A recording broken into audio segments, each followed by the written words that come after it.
Mga farmers, maglilinis tayo ng kawayan. Gagawin natin kwarto sa ating dyan sa una nating ginawa. So, kumplituhin na natin.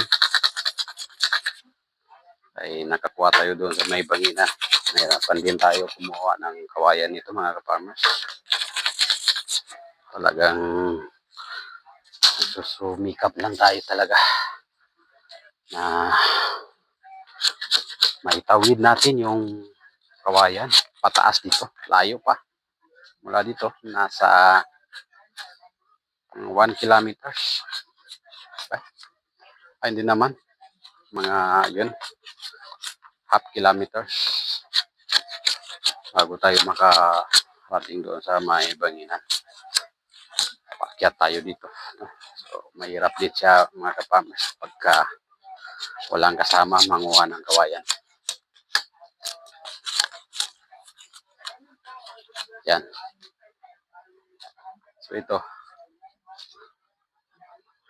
pagka matapos natin ito, sarap na yung area natin dyan. Mayroon na tayong higaan dyan na made in bamboo. Salamat tayo sa Diyos. Thanks God kay we are strong enough, no? Malakas pa tayo. At nagagawa pa natin yung gusto natin gawin. So, yun yung pasalamatan natin sa kung may kapal na malusog pa tayo, no?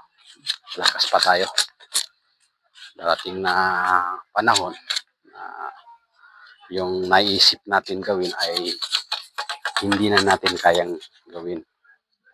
Kaya ng utak, pero yung katawan natin ang umaayaw. So, sa panahon ngayon, yung naisip natin, is nagagawa din natin. Dahil mayroon pa tayong lakas na natitira.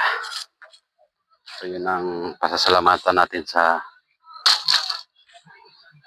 kung may kapal. Nandiyan pa yung lakas natin na makatrabaho. Mga bagay-bagay na gusto natin gawin. So, yun lang. Maraming salamat mga kapamers. Mabuhay ang farming. Dito tayo sa ating bundok.